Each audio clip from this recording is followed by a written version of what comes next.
G'arb matbuotida Uyg'urning gapi. Abduvali Ayub.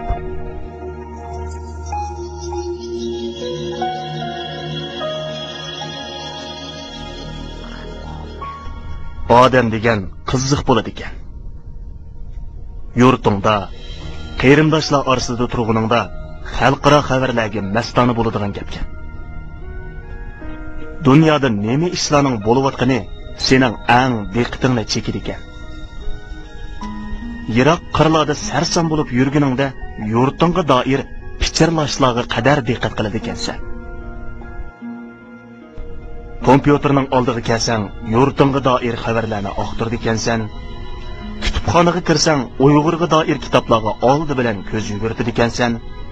Kitobxonalarni oralasang, Uyg'urga oidlar emas, O'rta Osiyo haqidagi biror kitob yoki biror parcha rasmmi seni bir vaqtgacha hayajonlantira oladi ekan.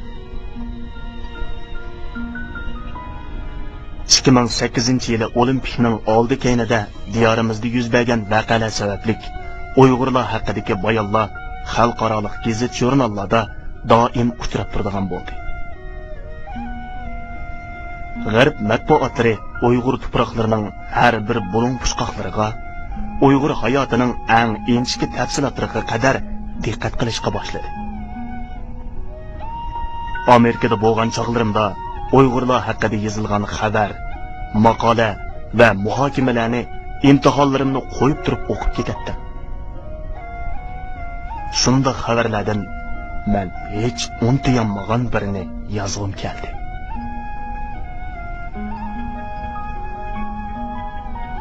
Söyümlük Uyg'urning sirdoshlari.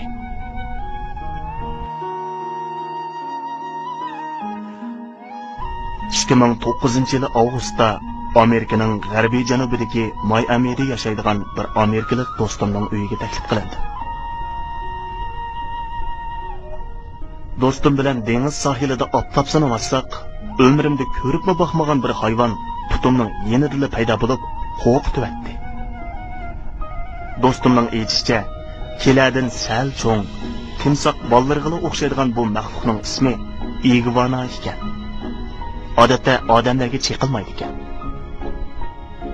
Do'stim menga, "Men Uyg'urlarning hammasini jonivorlarni yeb ko'maydigan, hayvonlardan qo'rqmaydigan, hayvonlar bilan aplashishga mohir kishilar o'xshaydi" desam, "Sen ajab qo'rqib ketding-ku" dedi.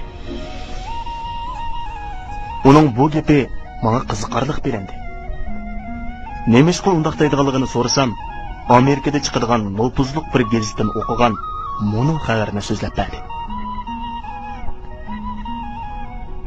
Amerikaning g'arbiy janubiga tava bir shaharda bir Uyg'ur injener yashaydi ekan. Bu kishi asli G'o'jidan bo'lib, 60-yillarda O'zbekistonga ko'chib ketgan ekan. Sovet imperiyasi parchalanib, mustaqil jumhuriyatlar qurilganda Uyg'ur diyoriga qaytmoqchi bo'lgan bo'lsa-mu, ijozat ololmabdi. Oxiri Amerikaga ko'chib kelib, g'arbiy janubdagi shu shaharda yashab qoldi. Bovay o'ltirishliq ko'chadagi mahalladoshlar ichida ba'zi bovay mo'maylardan boshqa ko'pinchalar u kishining ismini bilmaydi ekan. Faqat Söyümlük Uyg'ur deb atishdi ekan. Bu kishi mahalladagi axlat vagonining yeniga bir to'xtay o'rnatib, buzilmagan yemekliklarni tashlamoqchi bo'lsangiz, menga qoldiring. Sizning Söyümlük Uyg'ur do'stingiz bu yemekliklar bilan qushlarni hozirlantirdi deb yozib qo'yibdi. Bovayning Söyümlük Uyg'ur deb atalib qolishi mushu sababdan ekan.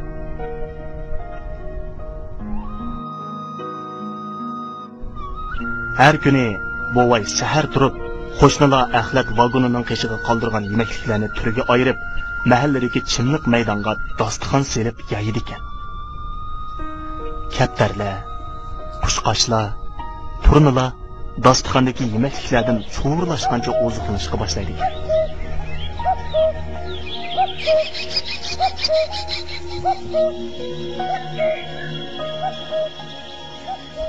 Qushlarning ba'zilari bovayning do'lisiga, ba'zilari beshiga qo'nib erkilishidi ekan. qushlarni oziqlantirib, qushlar bilan mungdushib bo'lgandan keyin bovay dachisining oldidagi beg'iga ishlaydi ekan. Qo'shnilarning hayron qolgani bovayning beg'iga yulg'un, terak, üzme, jigidi qatorliqlarni tikib olgani bo'pti. Amerikada, bo'libmi Amerikaning g'arbiy janubida bu daraxtlarning ba'zilari oson oynamaydi ekan. Bovay 20 yildan beri ajr qilib, ba'zi ko'chatlarni necha 10 rat qayta tikib, oxiri ayqibdi. Daraxtlarning hammasining ismi bor ekan. Üzmening ismi Mo'zugu. Terakning ismi Sodir. Yo'lg'unning ismi Shiroq. Jigdining ismi Stuq ekan. Bovay doim bu daraxtlar bilan uzoqdan uzoq sirdishib ketar ekan. Bovayning ishdan kelgandan keyin qiladigan ishi daraxtlarning orasida o'ltirib bir igvana bilan mungdishish ekan. Bovay bu igvanaga Istiqlol deb ism qo'ydi. Asli bu uning G'o'ljadagi tunji paynavrisining ismi ekan. Do'stimning hikoyasi shu yerga kelganda uni to'xtatib oldi va xabarning to'r adresini yozib olib, ushqandek yotoqqa qarab chopdi. Gazitda bovayning igvana bilan bo'lgan suhbati mundoq berilibdi. Istiqlol, sen qo'rqib o'tamsan nima? Sana nima bo'ldi? Bugun tugilib qolibsan-ku. Qo'rqma. Biz yolg'iz emas. Biz chorasiz emasmiz. Qorong'u tushib ketadi sen. Qara. Uyg'urni islomga muyassar qilgan Stuq bizning yanimizda. Stuq bizga yetkazgan mash'al qo'limizda. Yuragimizga eng yaqin joyda. Biz qorong'udan qo'rqatdikmi? Aytqina, biz zulmatdan qo'rqatdikmi? Yo'q. Menga baq. Istiqlol, menga baq. Stuq o'ldi demsan? Nozugimni o'ldi demoqchimisan? Yo'q. Ular Allohning jamoliga musharraf bo'ldi. Ular shahidlik sharafiga noil bo'ldi. Ular Allohning dargohida mangulik hayotga erishdi. Sen meni o'lmadi deysan. Yo'q. Men o'ldim Arslan. Men vatan tuproqlarini ko'zimga suramagan. Vatan ziminiga bag'rimni yoqamagan. Vatanning ko'k osmonidagi muborak yangi oyga salom beramagan kundan boshlab o'rikman.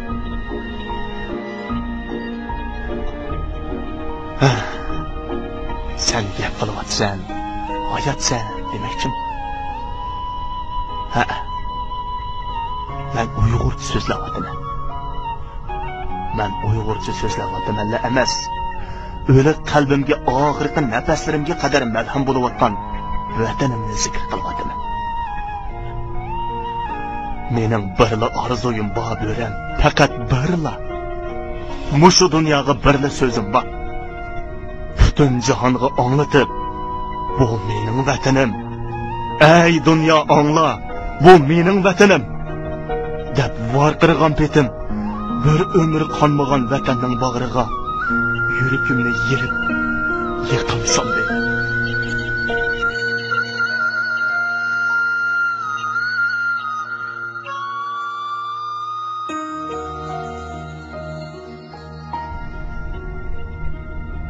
Muxbir bovayning qishlog'i bu qadar amriqligining sirini mundoq egilibdi.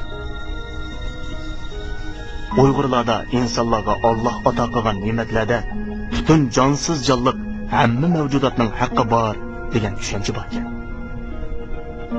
Shunga bovay erishgan ne'matlardan oldi bilan qo'shni qo'limlarni bahramand qildi ekan. Saxovat organiga iyoni topshirdi ekan. Oxirida jonivorlarni oziqlantirdi ekan. Bovay kichik chig'ida turnalarning vatanidagi mahalla osmonida ushqanlarini doim eslaydi ekan. u Amerikada o'zi ko'rayotgan bokslarning vatanidan kelganligiga hamda vataniga uchib bora oladiganligiga ishonar ekan. u muxbirga mundoq debdi: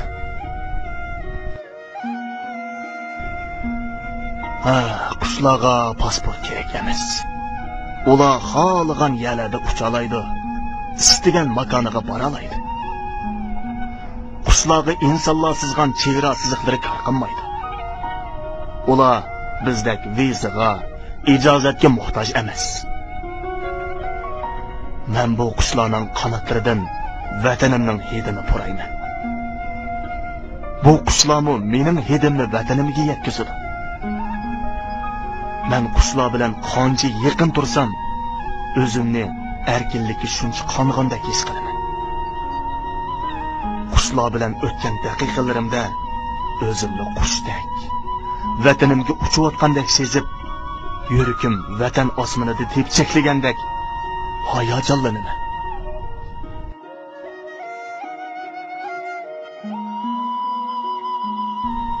Bu Qur'onni o'qib yetib, yodimga Odil Tuniyazning "Musofir qushlar fasllarga vatan deb yig'lar" degan misralari keldi.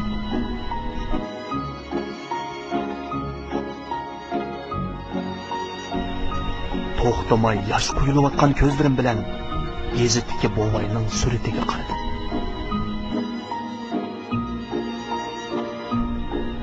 Suratda vejikkina kelgan Qashqar ko'chalarida, ko'cha rastalarida, G'ulji bozorlarida doim ko'gili bo'ladigan minglagan Uyg'ur bovaylarga o'xshaydigan bu bovay bir igvanaga enishib, nimalarnidir davatqandek turibdi.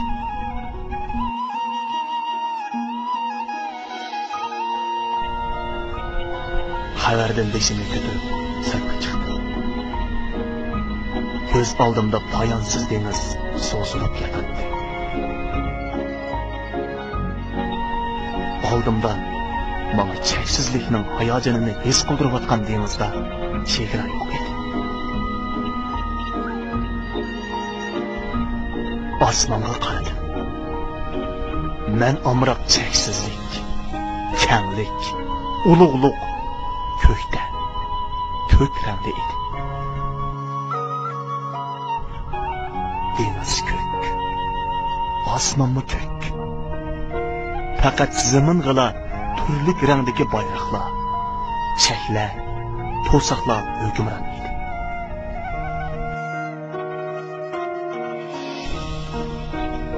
Naqsha aytmoqchi bo'ldim, lekin ovozim bo'g'ilib, osmon ko'k, dengiz ko'k. Men nemishqa zaparan deganlarni orolda deyardim.